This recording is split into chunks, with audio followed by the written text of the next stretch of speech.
Is this on? Yes, my lord. Good. Hello, this is God speaking. Can we dial that down? Yes, my lord. Thanks. Welcome, new arrival, to the Eternity Ward.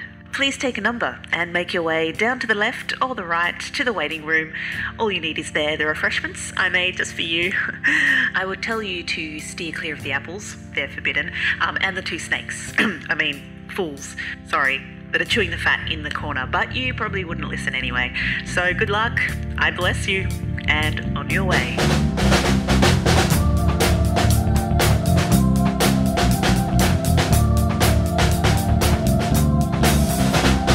Welcome to the Eternity Ward, where we flick through old copies of Reader's Digest and chat with our buddies while we wait for an appointment with God. I'm Nick McKinnon. And I'm Chris Adams. And how's my buddy Nick going? I'm doing very well, Chris. I've had a lovely few days of Tasmanian sunshine. Tasmanian sunshine. Yeah, it's the light version of the mainland sunshine. You're not going to ask me how I'm going? No, I presume you're fabulous compared to last time I spoke with you. How are you? Fabulous. No, not really. No, I'm having a crisis of faith. Are you? It's to do with the fact that we have a specific topic for the podcast.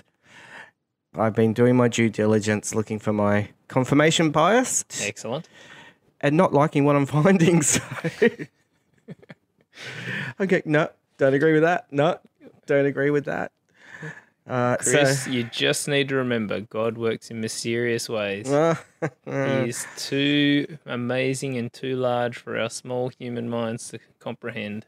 So is that your response to our topic of why does God let bad stuff happen? Is that what the title of the topic is? Oh, bad shit, I think is what we went with, wasn't it? I generally leave our draft titles by the wayside, Chris, and roll with far more PC versions. Okay. Why do bad things happen, Chris? The Lord moves in mysterious ways. You just answered it. Yeah. Bingo. Awesome. Christians can now turn this episode off, and we'll speak to the rest of the human population that don't find that to be an acceptable answer. All right, I'll catch you later. Yeah, you're checking off because you maintain the title. No, I don't find it an acceptable answer, so I'm still here. So what sort of suffering have you come across, or do you want me to kick that ball off? I'll kick it off. I haven't come across that. What, personal suffering or suffering that I've witnessed? I was thinking in your vast, copious amounts of research that you've done. Oh, right. But if you want to talk about personal stuff, that's cool too. I just wanted to talk about me. Yeah. It's just me, yeah. You know, most do. I've got a bad back, bad teeth. Why would God let that happen? I know. I've lived the sort of life where I don't know if I can really talk that much about suffering because I've been pretty privileged. So maybe you should kick this off. I'm not all that interested in talking about personal suffering. There's some there, but I don't think that's a good argument. All right, let's go for the global suffering. Outstanding. So I've got a whole bunch, but what I want to start off with, Chris, is what we're not talking about. Oh, you're setting parameters. Oh, yeah. Because, so what I've witnessed whenever I raise this issue of suffering with believers is I raise a particular type of issue and they always revert back to human-caused suffering. Mm.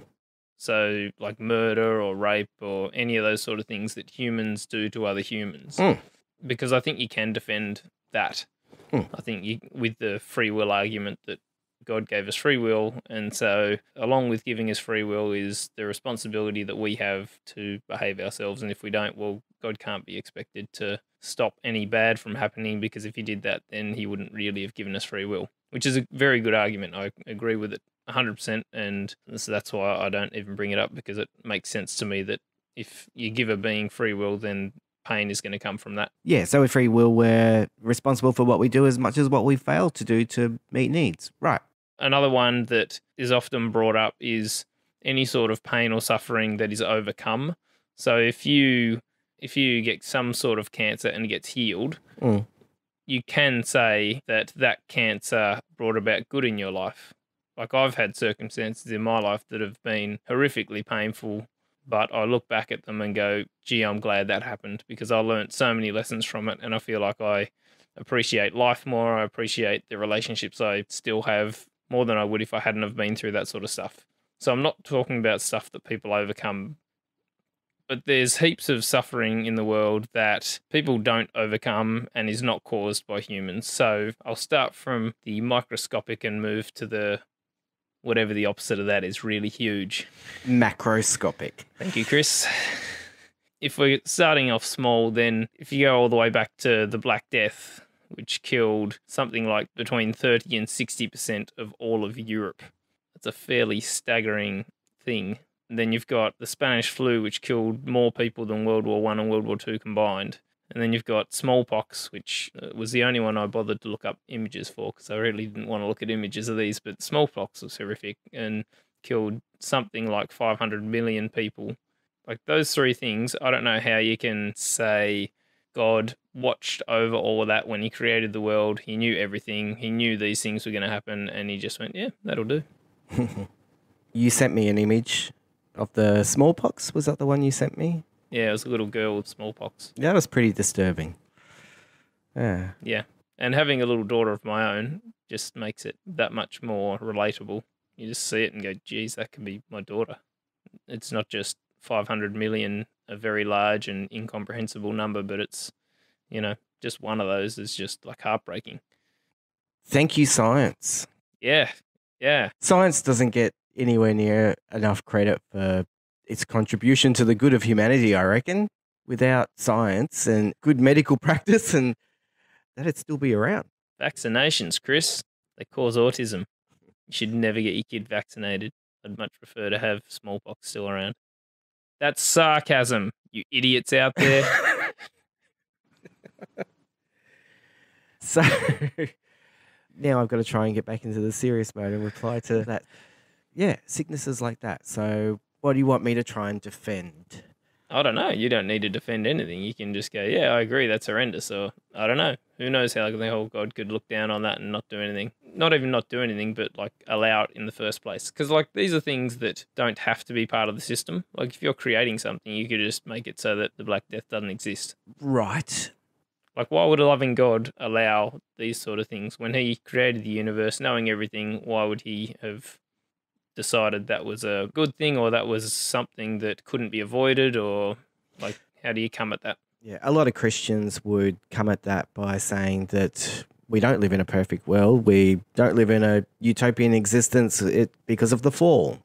I guess that's what the Bible talks about a lot. A typical understanding is that there was a fall and the creation that we live in now wasn't, I guess, what was intended. It's broken and things like that are part of the fall. I don't buy that because there's flaws for that with me. There's an omnipotent, all-powerful God, would know that was going to happen. So I mean, it's an incredible oversight. Surely God knew that the fall was going to happen if there is such a thing as a fall. And I do find it interesting, maybe, the story of the fall, there's some sort of seed of truth in there, in that the world is broken or something. But the idea that there was a perfect world and then there was this tree with this knowledge of good and evil and don't eat the apple and humanity go and eat the apple, and that was always going to happen, wasn't it? That was just always going to happen.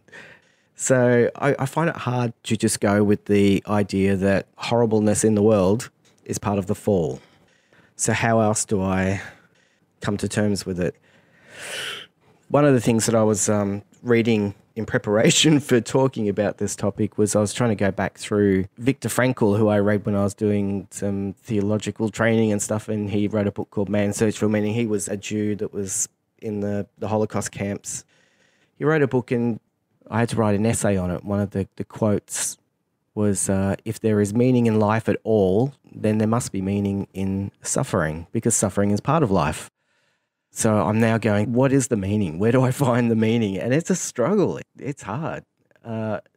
He would go on talking about if human beings have a why, then you can bear almost any how. But I don't know where the meaning is. You wanted to set parameters, I want to respect that. So, but it's like, yes, there is meaning in when people overcome things. We can take hurt and we can heal and we can overcome it. But for something that human beings have no control over, where is the meaning within that? We're questioning God here. That's what you're doing. You're wanting to question God. Well, God doesn't answer, so I just like questioning Christians. Okay. They answer. Trying. I don't know. I don't see God as really in control of all of everything that happens. So it's, Genesis again, which is just poetry. Again, I might see a seed of truth in that talks about we were given this world and we were given dominion over it and whatever. So God's not micromanaging everything. It's a wild place. It's not tame, and there can be beauty in wildness, but yes, there can be scary things about that, and there can be hurt and there can be pain. My explanation would be that these are the parameters we've been given for whatever reason. This is the world we've been given, and I don't really believe in an initial perfect creation even. So it does make me question, is God all good? It does make me question, is God all powerful? I do trust that God is all good, trust that God is all powerful, but I don't think God controls. I think the control has been relinquished to us, and we're not in control of it either. But without the adversity, without the wildness, without the struggle, without the suffering, I don't really see how we progress, without sickness. Where do the cures come from? Without these things, how do we grow as a people? Is it some sort of attempt at refining humanity? It's like if we had a perfect world, Nick. Let's call it heaven. Yeah, well, this is where the crisis of faith that I was talking about earlier comes from. I can deal with Earth not being perfect. And if we have free will in this not perfect world, I can come to terms with all of that. But then I'm going, you don't create a free will creation and then we get to heaven and we no longer have free will. It doesn't make sense to me. If there is a heaven, then we continue being free will. So we are in this perfect existence then, which is heaven, and we're meant to be bringing heaven to earth. So we're meant to be bringing this perfect existence to earth.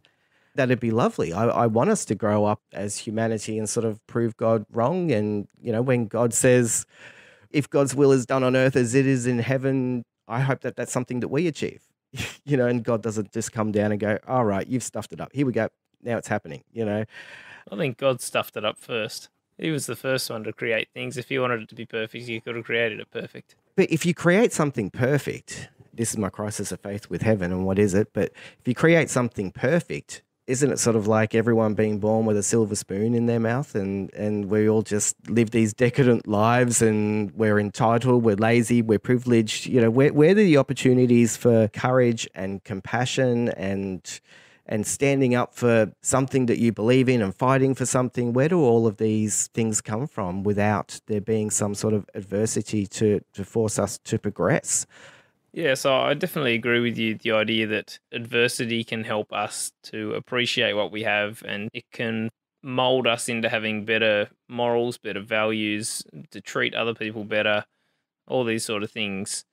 But that only works if you're one of the people that survived. It doesn't work if you're one of the 70 million children that die before they're born. Again, I agree with this, but you can only learn from your suffering if you make it through the suffering. And there's a lot of people that don't. You and I are two of the lucky ones. Mm-hmm. Sure, but... And everyone listening to this is lucky ones as well. If you believe in a heaven, then you believe that pain on this earth is temporary and you go to a heaven. So, but as we've discussed previously, that can be a dangerous, pernicious belief. Yeah, let's go kill some people, Chris. That's right, yeah. So pain can be temporary. It can leave a mark, but it's, for a long time. But in one sense, yeah, it's temporary. And so I sort of want to focus on what is eternal. Can you learn from your suffering while you're going through it, even if it ends in death?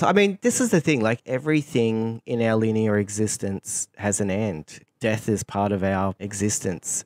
And I don't want to breed pernicious ideas,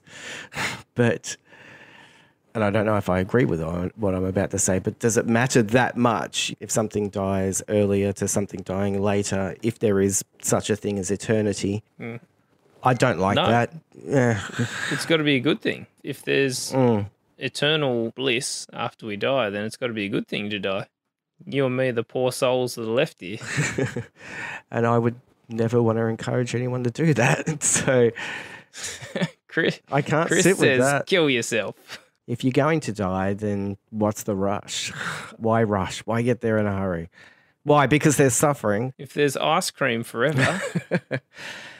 No, it just makes me question heaven a lot. And is even heaven perfect? So angels, if the angels exist, surely they're free will creations to some extent as well? Well, they have to be because that's where Satan came from. Well, that's the thing. So there was a war in heaven. If there's a war in heaven, how perfect is heaven? Or maybe it's all just made up. Right. If it's all just made up, why do you care if things are unjust? Where does that sense of caring come from? You have a sense of right and wrong and of morality, right? So you're asking where do morals come from? In a way, like... Or are you asking why do I care? Yeah, like wouldn't it all just be meaningless then? C.S. Lewis, he said, a man does not call a line crooked unless he has some idea of a straight line. This was when he went from being... Is that line or lion? Ra. Line, not a ra. No, a straight line. Gotcha. This was when he was moving from being an atheist to being a Christian. He was saying he was angry at the universe for being so unjust. Then he was questioning himself, saying, a man does not call a line crooked unless he has some idea of a straight line. What was I comparing this universe to when I call it unjust?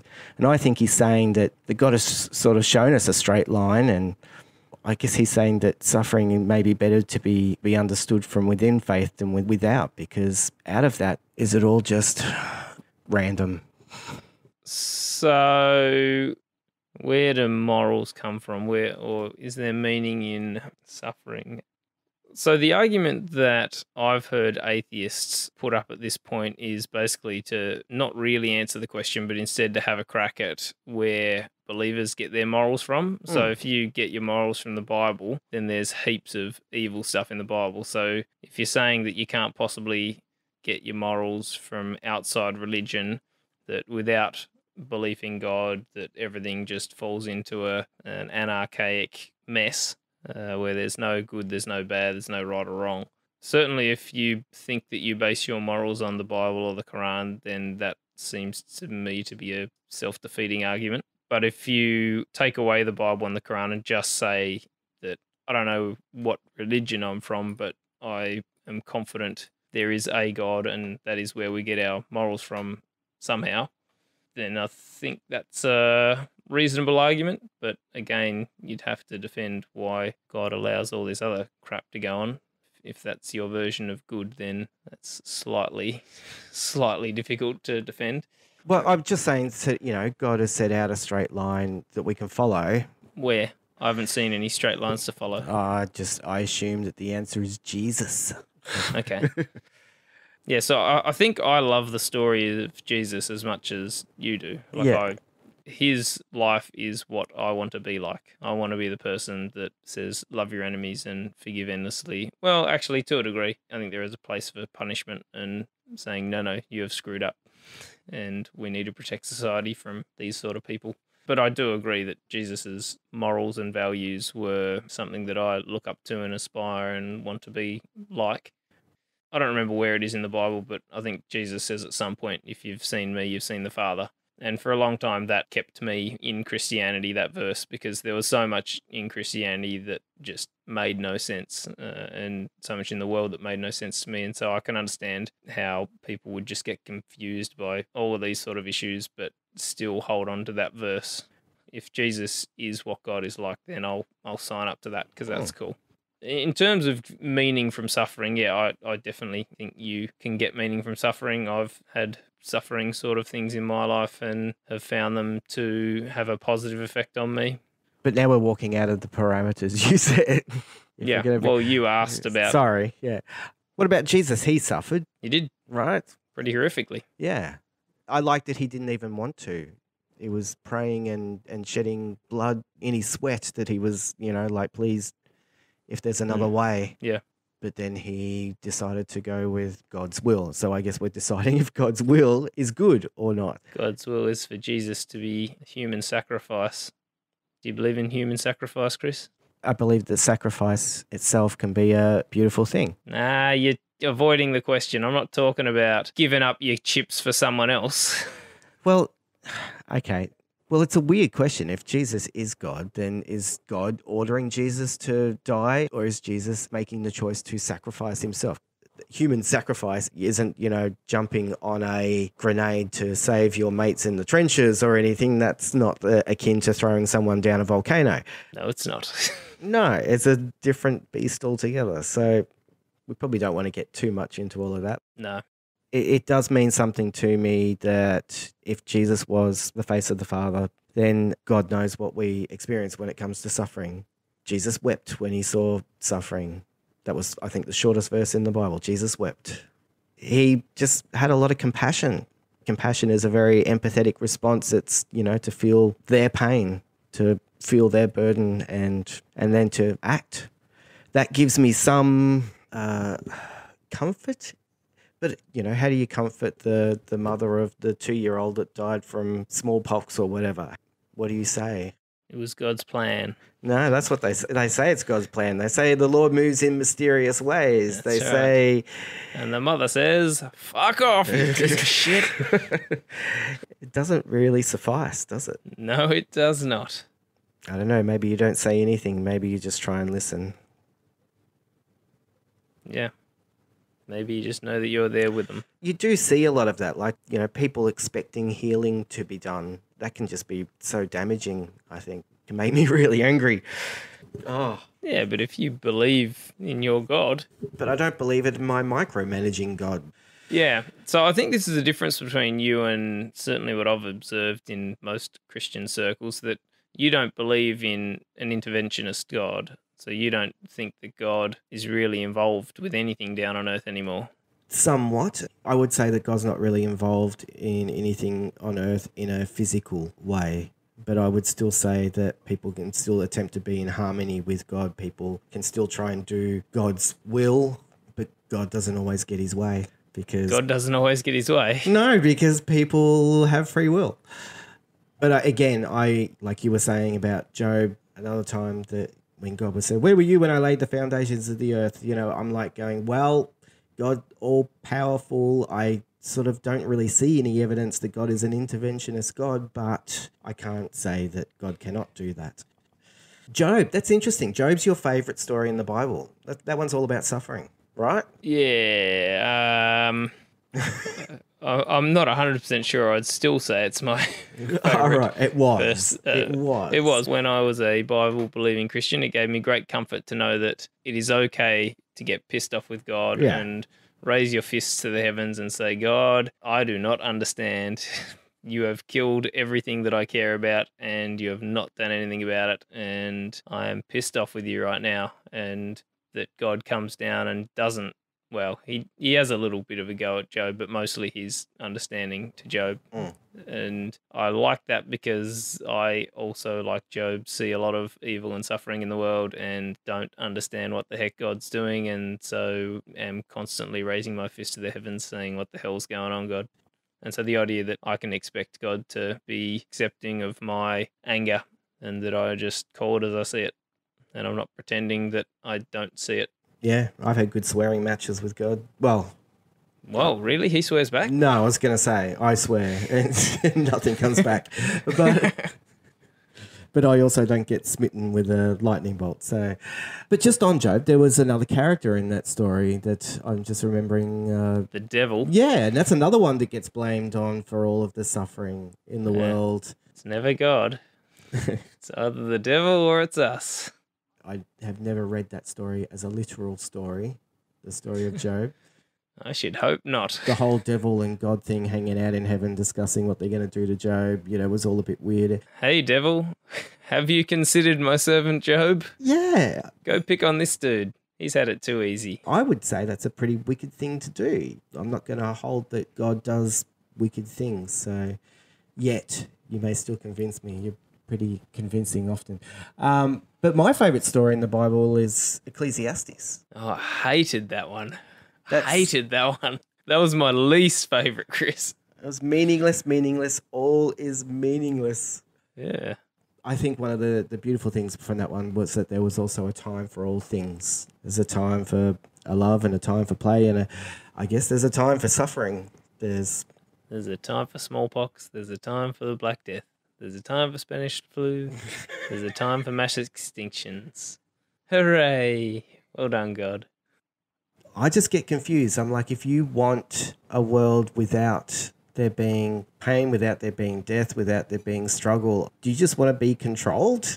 I find that hard to understand. I don't want there to be any suffering that can't be overcome. Right. Is that not the case? Of course that's not the case. Can't we overcome all of the suffering that's in the world? So we can on a humanity-wide scale, but not on an individual scale. If my son gets hit by a bus tomorrow, he's still dead. He's not overcoming it. Yeah, but then we can do things to make the road rules safer. We can have... Yeah, but he's not coming back, Chris. No, okay. Again, that's good for the rest of civilization, but it's not done nothing for him. He's still dead. Right. And if there's a heaven, then cool. That's no problem. But again, if there's a heaven, you should be going around killing people. You and your pernicious thoughts. That's not my thoughts that are pernicious. That's just fact, Chris. Fact. I deal in facts. Okay. Not superstition. Do you want me to go through any of my other sufferingness things? There might be some more that you want to get your teeth into, unless you've got some more thoughts. They sound like they'll be really depressing. Yeah, go ahead. Welcome to my world.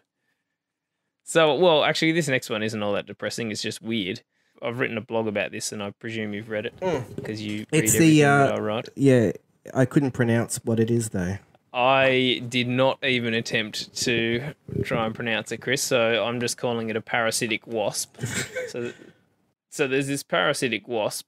It was one of the things that Charles Darwin brought up whenever he was asked about a loving God.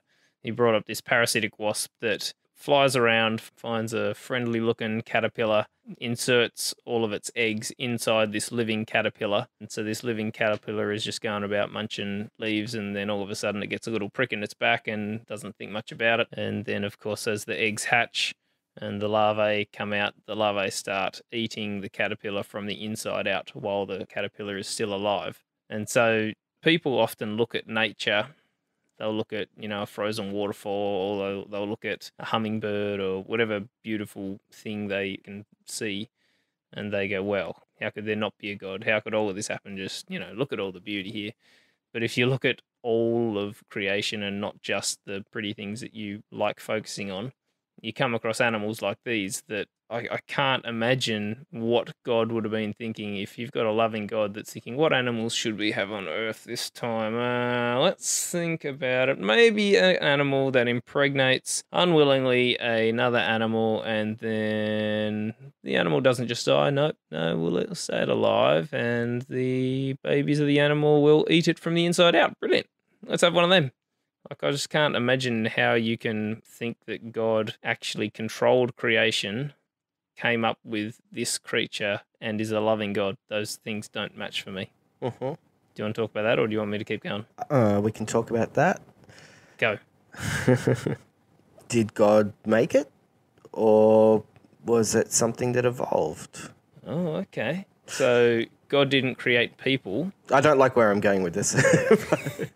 So God just created like the first single-cell organism, and then just took his hands off the controls and thought, oh, let's see where this goes. Well, I mean, I am getting back to the relinquishing control. Control was relinquished pretty early on, but even so, that still raises the question of, if you're the creator, doesn't the buck stop with you? And if God's omnipotent and stuff, God can see where it's all going to lead to. Yeah. So if God exists, God can still be sovereign, but it still raises the question of, is God good? Yeah. If I have a gun in my house and I don't keep it locked in a drawer, and my 4-year-old picks it up and blows the head off, I'm responsible for that. And that is nowhere near what we're talking about here. What we're talking about here is like God actually creating something. Not just leaving a cabinet unlocked and someone else come along and creating something, but he actually created this.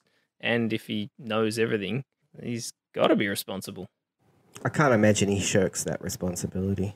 Well, he's got some angry caterpillars to console then. Yeah. What do I say about the caterpillars? They don't have souls, so who cares? Well, in one sense, yeah, but we can still go further up. I mean, I remember Stephen Fry, he talked about a particular wasp. Nah, not a wasp. Was it? No, sorry, not a wasp. Some sort of parasite thing which burrowed into a child's eye and laid eggs or something, and so we can still affect humans. So Yeah, the kid goes blind. I couldn't find that anywhere, by the way. I looked that up and I couldn't find what he was talking about. all right, he's just making it up then. I don't reckon he's making it up. No, I trust Stephen Fry's IQ a little bit more than my own, sadly. he's a very clever man. Do animals have a morality? Is there a right and a wrong in what goes on in the animal kingdom? You're an animal, Chris. I am an animal, yes, but I believe that I'm also something more than an animal as well at the same time. Okay, what about Pilot? Pilots. Pilot is Chris's dog, by the way. Pilot is an animal. Animals are very precious to me.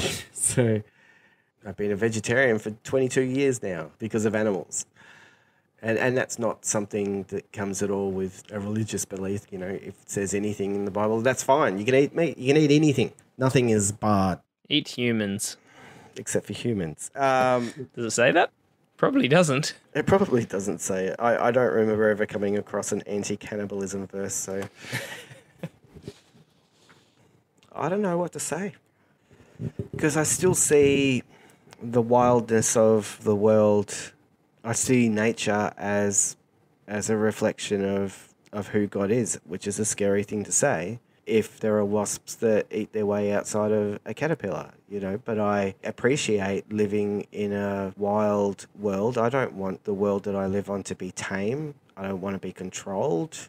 So I've got free will. I live in a wild world. I am, like everyone, pretty much drawn to adventure, and with adventure it comes these obstacles and things that we have to overcome, and so I like a wild world. I love storms. I'm drawn to massive storms. I love them. But how much would I appreciate being in the midst of a massive cyclone compared to the storms that I've been to? You know, probably wouldn't be as excited about that. No, I wouldn't have thought so. No. We've had a whole lot of cyclones, hurricanes, whatever you want to call them, causing a lot of damage and killing a lot of people. I mean, we've always had cyclones, but the power of them is potentially human influenced if you believe in climate change. As in, they could be getting more powerful. Oh, rubbish. Are you going more with this sarcasm thing, Nick, are you? I do like sarcasm, Chris. Yeah. I apologise. It's the lowest form of humour, I've been told. Other than penis jokes, that is. But if you can include both in the same one, you're onto a winner. Winston Churchill said at some point, nothing in life is so exhilarating as to be shot at without result. Yeah. So if you get shot at and you don't get shot, then yeah, you can talk about how fun that was. If you get shot, not so much. So we can enjoy these storms from the comfort of our storm-proof house in Tasmania, where I don't think I've ever really seen a storm. No. Not a real one. That was the one thing I missed when I moved down there, was storms. You should move to Bangladesh then. You'll love it. You get some good wind in Tasmania, though. Well, that's fairly safe. You're fairly safe from wind. Yeah, I reckon, or I don't reckon God starts storms. I don't reckon God gives people cancer or anything like that. I just don't believe that God sets any specific forms of suffering into play, really. So God is not the cause of any specific form of suffering, but God is, I guess, the cause of creation. And at that moment of creation, he would have known that all that was So going to happen. so that's still an issue for me. Yeah. If you were to say God isn't all-loving, that makes sense. If you were to say God isn't all-knowing, that he created something and just didn't know how it would turn out, well, that makes sense. Yeah. So if that's the God that you worship, then yeah, suffering, that's pretty easy to come at. But if you're saying that God is all-loving and is all-knowing, then there's not many ways you can answer these sort of questions, I don't think. Why do we hang on to that? Why do Christians claim that one so strongly? I'm claiming it too. Well, I think the idea of God is that God isn't limited in any of the ways that we are limited. So we are limited morally. We screw up from time to time. God doesn't do any of that. We are limited in that we were born and we will die at some point. Well, God ain't limited like that. So we sort of make God into being a superhero. He does all the stuff that we can't do. And so we don't know everything well. God's all-knowing. I'm not all-powerful. God's all-powerful. It's just sort of it's your Marvel superhero. God with a cape. If I was to believe the Old Testament, the God of the Bible, which I don't do a lot of. But you're still a Christian. But I'm still a Christian. Even though I don't believe in the Bible. Well, I think believing in the Bible is setting it up as an idol anyway. Hear that, Christians? Yeah, hear that.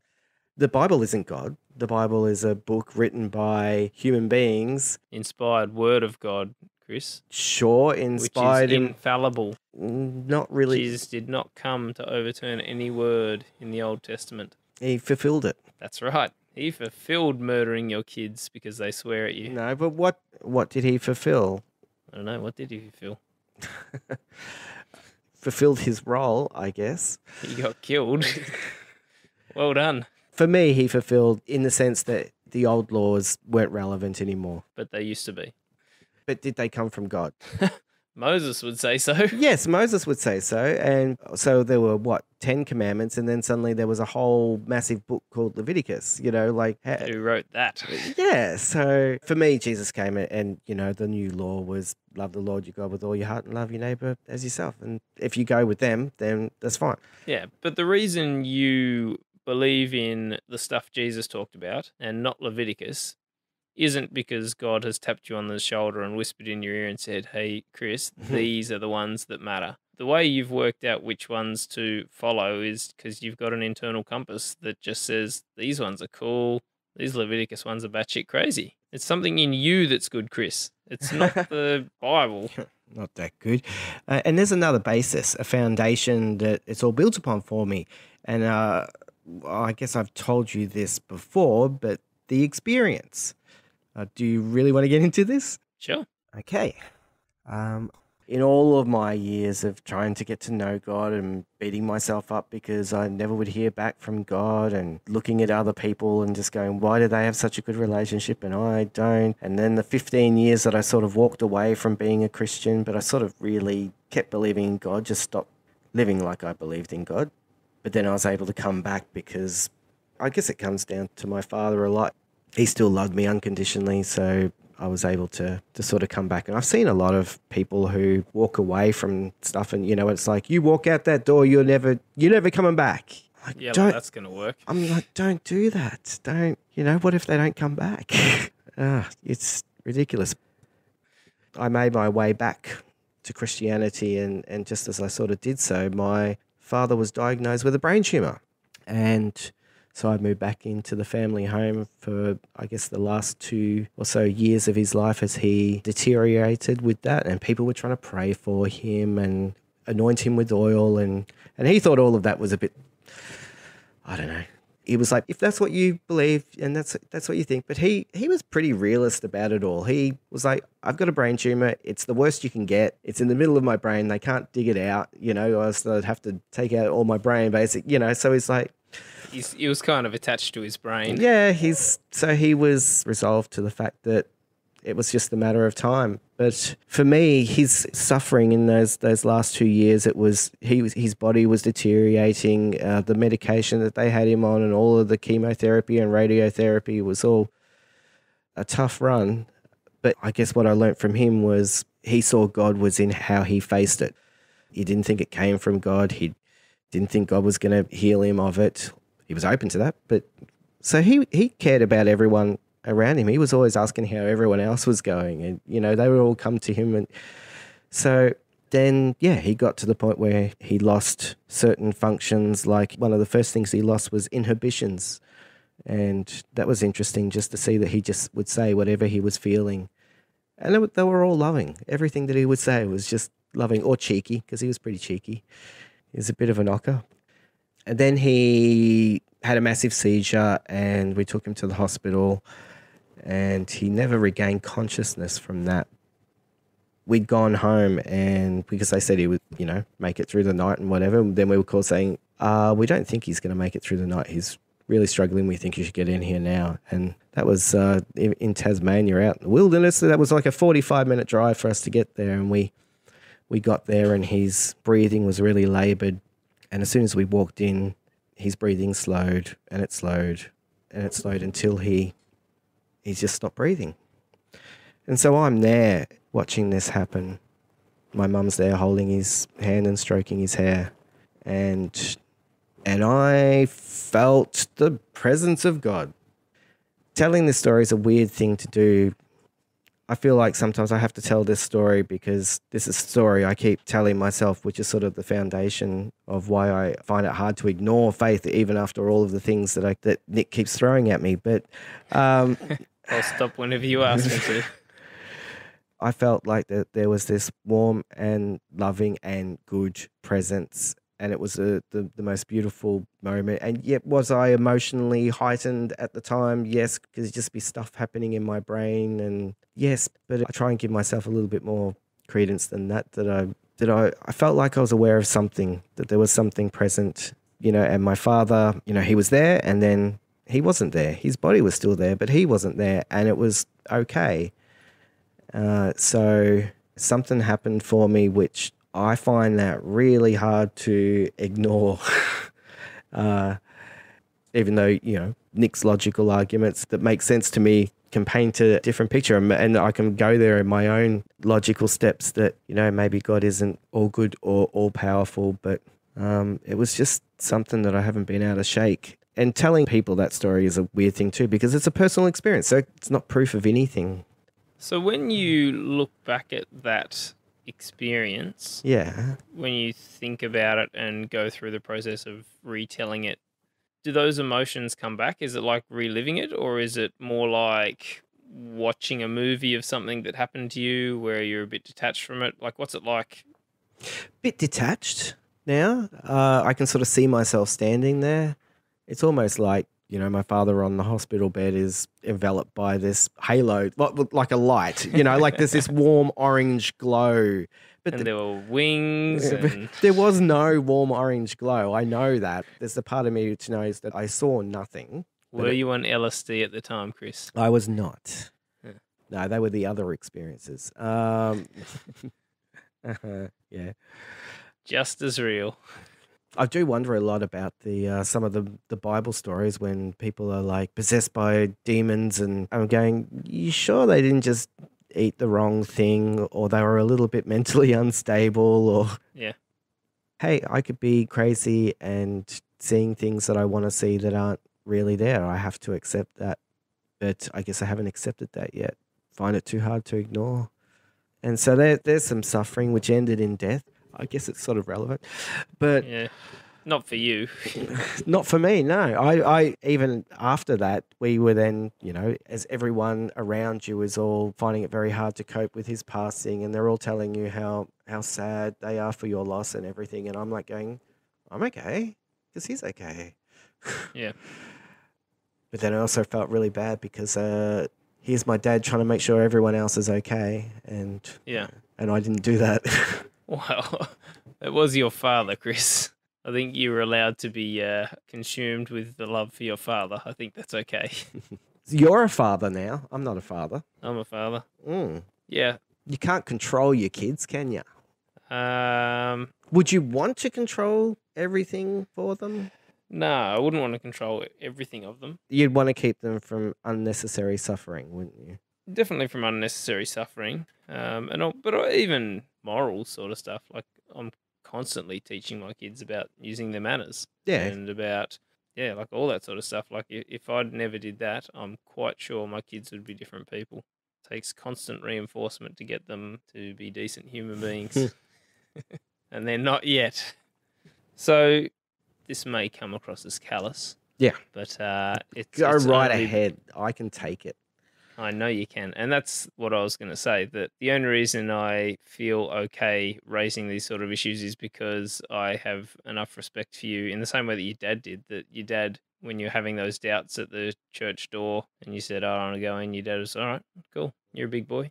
I trust you, I respect you, in that same sort of way. Like, I wouldn't want to have thoughts and not share them with you because I think that you're too frail or something, because I don't think that you're like that. I think you're strong enough to cope with whatever I throw at you. So I think we would both agree that personal experience just isn't a reliable way to look at any situation that you're emotionally entangled with. So we know, scientifically, we know that vaccinations are safe.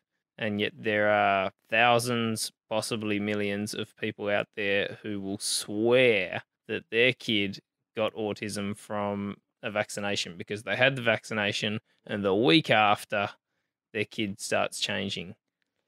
We know that experts say that wind farms are safe, but there are a certain number of people who swear that this wind farm was put up and 3 weeks later my husband got diagnosed with cancer. And when there's that sort of a link, your brain just goes there. It just makes the link. Even if it isn't a real link, we are evolved to see patterns. Pattern recognition is crucial in how we evolved to survive the savannas of Africa. We needed to be able to work out what was dangerous and what was safe. And seeing patterns in things was really helpful. And it was more useful for us to see a pattern in something that wasn't there than it was to miss the thing that we really needed to see. Because if you miss the thing you really need to see, you die. And so having a false positive, no, I'm not going to get these terms right, but I think you get what I'm saying. Yeah. And, there are people that swear that horoscopes are true. There are people that swear that they were abducted by aliens. There are people that swear that they have ghosts living in their house. Like, just because they say it doesn't mean I go, all right, brilliant. Yeah. There's aliens. But there might be. There might be. Yeah. But so what I say is, when there's evidence, Yeah. when an alien abducts me or turns up in my backyard, well, I'll believe it.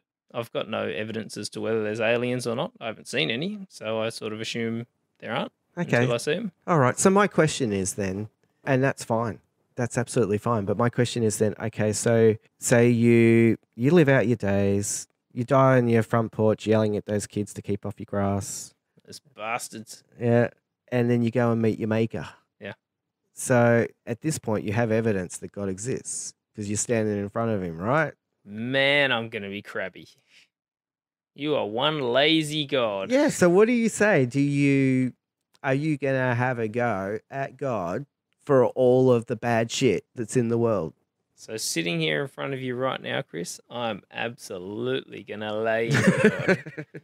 I'm going to tell him all the crazy stuff. Hey, if I can take you telling me that maybe I'm just seeing patterns, then I'm sure God can take you, having a go at him. You can lay into God. He'll be fine with that. He'll be fine with that. Yeah. Well, I hope so. I hope you're right. He might slap you around a little bit. Oh, he won't give us anything that we can't handle, Chris. What would you want to say? The first thing I would say to God is, where were you? Or for those 20 years that I prayed every night, why didn't you answer? Did you actually do that? Yeah. Right. I thought you were just sort of, last time when you said that, that was just sort of a concept. I didn't realize you actually prayed every night for 20 years. I would have prayed more than once a day for 20 years, yeah. Isn't that what all Christians do, Chris? Yeah, of course. Yeah, I pray heaps. Yeah, good. Yep. Good, that's better. When you're lying in bed at night and you've got nothing better to do, I don't want to go into too much what you do in bed at night, but when I was in bed at night, Chris, I would lay there and I'd go, God, I'm sorry for these things I screwed up during the day. And I wouldn't use that language, of course, because then I'd burn in hell for eternity. But yeah, of course you pray. Yeah. Mostly I would just ask God for a girlfriend, but, that didn't work out either. So you say, God, where were you? God, where were you? You're the world's greatest hide and seeker. Mm-hmm. I would ask him all these questions about suffering that make no sense to me.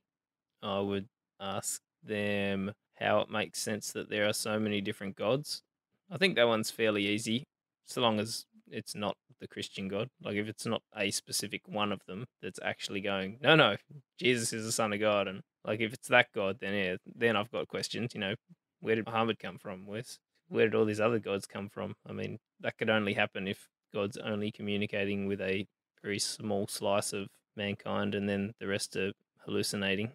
Yeah. Which is strange that they're hallucinating about the exact same thing that we are, but we're right.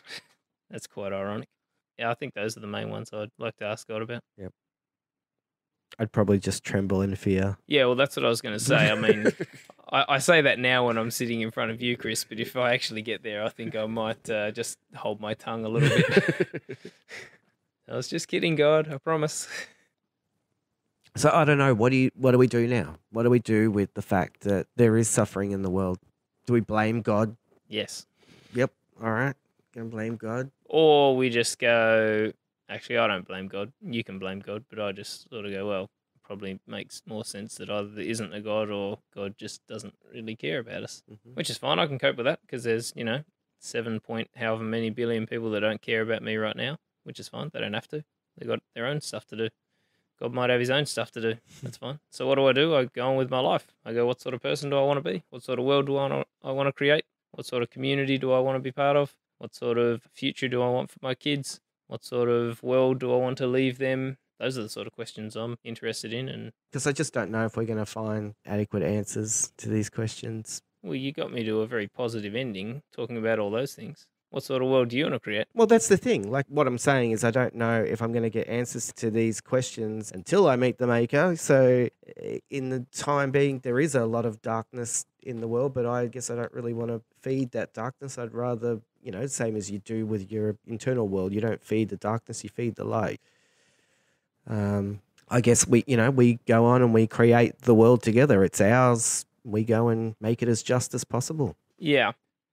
I think the thing that I worry about with that sort of a but that whole dialogue or monologue you just gave, is that it ends up just throwing your hands up in the air and saying, I don't know why it's like this, but I just trust God anyway. Whereas I don't want to do that. I want to live with the questions and say, no, these questions, I have not found an answer and I'm not okay with not finding an answer. I want to find an answer. And if there is no answer, that's okay. I'm still going to keep looking for it. I'm still looking for it. There's a whole lot of questions out of this. How does heaven fit for me? Is God all powerful? Is God all good? All of these, I'm still going to sit with them.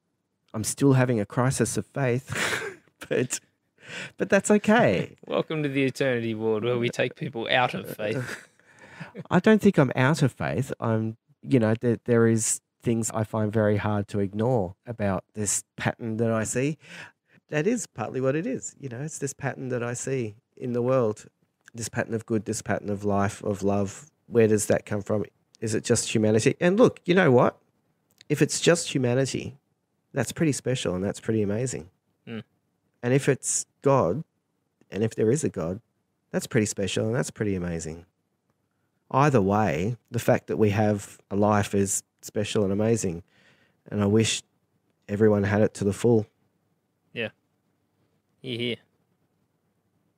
Is this the wrap up? I think it is. It's a beautiful, optimistic, positive note to end a non-optimistic podcast on. That's a place to leave it then. And thanks for listening. And hope you enjoyed that. I enjoyed it. I sometimes sound like I don't enjoy it, but I enjoyed it. I think you and I both like wrestling, Chris. Yeah. We don't like just coming up with a difficult question and going, I'll think about that later. We like actually engaging with the issue and getting in there and getting dirty. Yeah. And wherever you've listened to this, you can put your own opinion in a message box somewhere. If you've got answers for us, yeah, we want to know it. Because we probably didn't get there. That goes to you too, God, if you'd like to join the conversation at any point. Absolutely.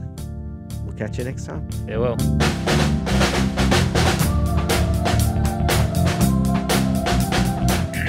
God here again, contributing again, and they say I never do, huh? And there are ways that you can contribute too, dear listener. Leave reviews on iTunes or wherever you listen to it. Share it on social media or discuss it in your blog, podcast or fellowship group. Subscribe, like, nod your head, raise your fist, send a hallelujah, but don't send a prayer because I'm rather busy right now. Join the discussion.